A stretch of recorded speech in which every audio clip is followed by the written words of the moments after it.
ये रागनी उस समय की हम आपको बता रहे हैं, सुना रहे हैं। जिस समय पांडवों ने महाभारत के युद्ध को जीत लिया तो अर्जुन को ऐसा महसूस होने लगा कि अब तेरे बराबर का योद्धा इस पृथ्वी के ऊपर कोई है नहीं। भगवान श्री कृष्ण जी वो तो सबके मन में वास करते हैं और सबके मन की बात को जानते भी हैं। समझ गए, अर्जुन के मन के भाव को समझ गए। पांडवों ने अपनी विजय पताका फहराते हुए एक घोड़ा छोड़ा और उस घोड़े की रक्षा में अर्जुन को भेजा। शर्त ये रख दी गई, जहां तक ये घोड़ा जाएगा वहां तक की सीमा हस्तिनापुर के साथ में जुड़ जाएगी, और अगर उस घोड़े को कोई पकड़ता है, रोकता है, तो उसको अर्जुन के साथ में युद्ध करना पड़ेगा। जब वो घोड़ा चला हुआ जा रहा था तो वो घोड़ा चलते चलते कहां, रतनपुरी की सीमा में प्रवेश करके, रतनपुरी में राजा मोरध्वज का राज था। उनके बेटे धीरध्वज ने उस घोड़े को रोक लिया, और जब उस घोड़े को रोका तो अर्जुन ने उस बच्चे को सावधान किया कि मेरा रास्ता छोड़ दे, इस घोड़े को छोड़ दे, वरना तुझे मेरे साथ में जंग करना पड़ेगा। तो धीरध्वज ने जंग करना स्वीकार किया, और जंग करना स्वीकार किया तो युद्ध हुआ। युद्ध का नतीजा यह होता है कि 15-16 साल के उस बच्चे धीरध्वज ने उस धनुधारी अर्जुन को परास्त कर दिया। परास्त किया, उसको बंदी बना करके और अपने पिता राजा मोरध्वज के पास में लेकर के आता है। जब राजा मोरध्वज ने कुंती पुत्र अर्जुन को बंदी बने हुए देखा तो देख करके एकदम हैरान रह गए। हाथ जोड़ करके क्षमा मांगी, बंद छुड़ाई और कहा कि महाराज ये बच्चा है, इसने भूलवश आपके साथ में ये युद्ध किया, आपके साथ में तो हमारे मैत्रिक संबंध रहे हमेशा से। बंद छुड़ा दी गई। हारा हुआ अर्जुन निराश होकर के वापस श्री कृष्ण जी के पास में पहुंचा। कहने लगा कि महाराज मैं तो ये सोचता था कि मुझसे बड़ा योद्धा आज इस पृथ्वी के ऊपर कोई बचा नहीं है, लेकिन आज एक 15-16 साल के बालक ने मुझे युद्ध में परास्त कर दिया, जबकि मैं तो आपका सबसे बड़ा भक्त हूं, मेरी तो हार नहीं होनी चाहिए थी। जब ये बात सुनी कि तू हमारा सबसे बड़ा भक्त है तो श्री कृष्ण जी समझ गए कि अभी अर्जुन को भक्ति का भी अभिमान है। अर्जुन कोई बात नहीं, तुम ये कह रहे हो कि तुम हमारे सबसे बड़े भक्त हो, कि हाँ भक्त तो तुम हो हमारे, पर भक्त हमारे इस दुनिया में और भी अनेकों हैं। चलो आज हम तुमको एक अपने भक्त के यहां पर लेकर के चलते हैं, कुछ नहीं करना, चुपचाप मेरे साथ में रहना। ठीक है महाराज चलो। साधु का भेष बनाया, माया रूपी एक शेर साथ में लिया और चल करके दानवीर राजा मोरध्वज के द्वार पर जाकर के अलग जगा दी। कैसे अलग जगाते हैं, कैसे पहुंचते हैं, क्या बात होती है, आइए। अलाख निरंजन, आइए साधु महाराज आइए। मोरध्वज के दरबारों में आपका स्वागत है, सम्मान है। मैं धन्य हो गया हूं, आप जैसे साधुओं का, संतों का आगमन आज इस राज्य के अंदर हुआ है। स्थान ग्रहण करिए महाराज। हे राजन, आपके स्वागत सम्मान से हम बहुत खुश हैं, लेकिन आज आपके पास में हम यहां पर जो आए हैं जी, हमने सुना है कि आप बहुत बड़े दानी हो। मैं इतना बड़ा दानी तो नहीं, लेकिन अगर मेरे पास में कोई आ गया तो मैंने आज तक किसी को निराश नहीं छोड़ा। आप पहले स्थान तो ग्रहण करो। स्थान तो हम ग्रहण कर लेंगे जी, लेकिन पहले हमारी बात को सुनिए। हम आपकी बात भी सुनेंगे। साधु महाराज आप तो, और जो साधु महाराज आते हैं उनके साथ में हाथ में कमंडल, पर आपके साथ में तो शेर है। कमंडल को हम भूल कर आ गए हैं आज। शेर आपने खुला छोड़ रखा है। हाँ, और जो शेर है ना, शेर भूखा सा भी लग रहा मुझे। तेरा सुना नाम सच्चा धारी और तेरा दान में रुक का से भारी। बहुत दूर दूर तक हमने आपका नाम सुना है और आपका नाम प्रचलित भी है कि आप बहुत बड़े दानी हो। सब आपका आशीर्वाद है महाराज।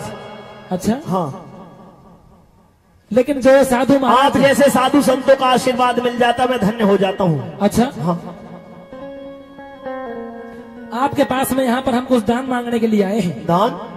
दान भी दिया जाएगा, आपको भोजन भी करवाया जाएगा। आप स्थान तो ग्रहण करो। हम भोजन बाद में खाएंगे, हमको किसी भोजन की भूख नहीं है, और हम तेरे यहाँ पर मिठाई और हलवा पूरी भोजन खाने नहीं आए। हाँ जी, हमारा जो शेर है ये कई दिनों से भूखा है, सबसे पहले हम इसको भोजन करवाना चाहते हैं। अच्छा। हाँ, शेर की आवाज नहीं निकल पा रही। शेर भूखा है। शेर साइलेंट मोड पे है। पर मेरी बात को मान लो, स्वीकार कर लो, आप स्थान तो ग्रहण करो। कहिए क्या कहना चाह रहे हो महाराज। मेरी बात को सुन लीजिए जी। हो तेरा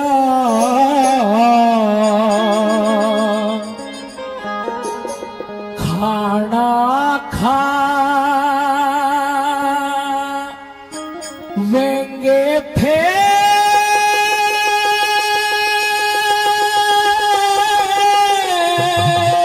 अच्छा।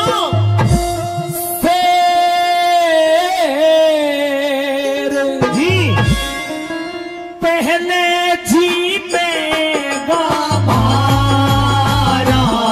तेरा खाना खा लेंगे फिर। शेर पहले जी में हमारा तेरा खाना खा लेंगे फिर।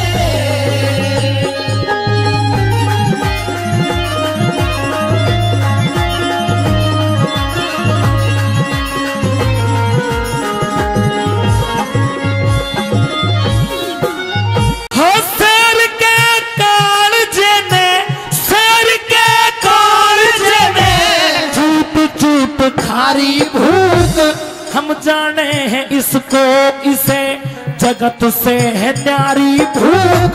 प्रेम से जिमाओ राजा, शेर ने है भारी भूख। प्रेम से जिमाओ राजा, शेर ने है भारी भूख। सिंहासन पे बैठो आप, सिंहासन पे बैठो आप, कष्ट ना उठाओ हो गुरु, हमें क्या वजर है, पहले शेर ही जिमाओ हो गुरु। वैसा ही करूंगा आज जैसा आप चाहो गुरु, वैसा ही करूंगा आज जैसा आप चाहो गुरु। हो रहे हर दम बेदार, बाहर ना हुक्म गिरे तेरा खाना खावेंगे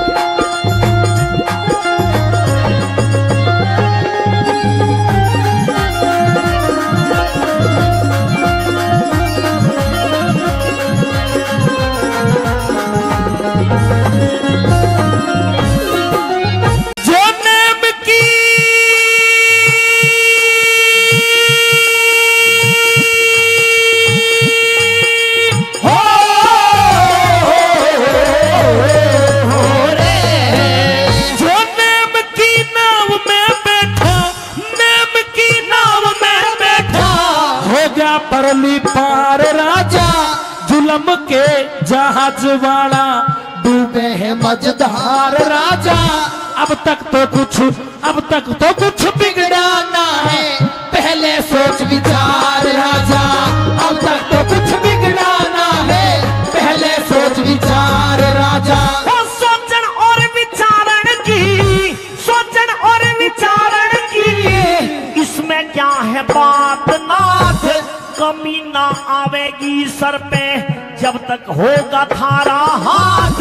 ये तो एक शेर ऐसे शेर हो जाए 5-7, ये तो एक शेर है शेर हो जाए 5-7। हो इनका खाना हो फिलहाल रे, फिलहाल रे, इनका खाना हो फिलहाल।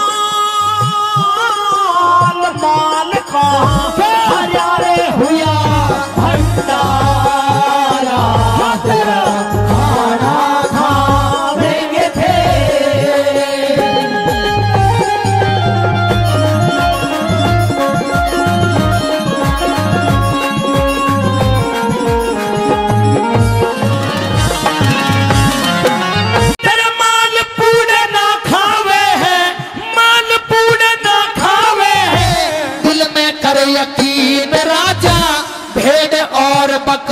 का क्या देख रहा सीन राजा, खाना हम बतावे पहले वचन देओ तीन राजा, खाना हम बतावे पहले वचन देओ तीन राजा। मैं वही खाना खिलवा दूं, मैं वही खाना खिलवा दूं जो शेर माल खावे थारा, खोल के बता दो साधु जौन सा है ख्याल थारा, वचन देऊं तीन पूरा करूंगा सवाल थारा, वचन देऊं तीन पूरा करूंगा सवाल थारा। हो थारे चरणों में यो राज रे, हाँ राज रे, थारे चरणों में यो राज,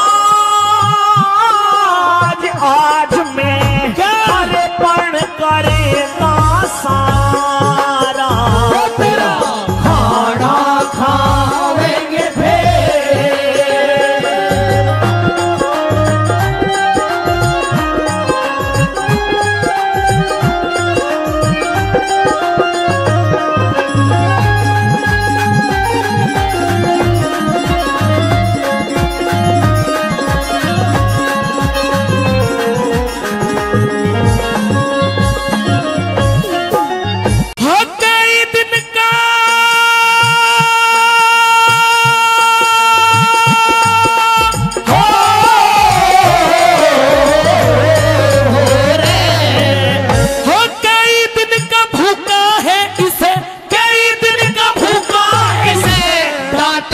खिला दे राजा, बढ़िया बढ़िया बोटी इसे छाट के खिला दे राजा, शेर भर ले पेट बेटा काट के खिला दे राजा, शेर भर ले पेट बेटा काट के खिला दे राजा। ओ संक की धवनी करी, संक की धवनी करी, ओम का लगाया नारा, बेटे का मांस खाके शेर पेट भर ले मारा, संतों का सवाल सुन के कांप गया दरबार सारा, संतों का सवाल सुन के कांप गया दरबार सारा। हो यो लड्डन सिंह का लेख रे, हेरा लेख रे यो लड्डन सिंह का लेख, एक मत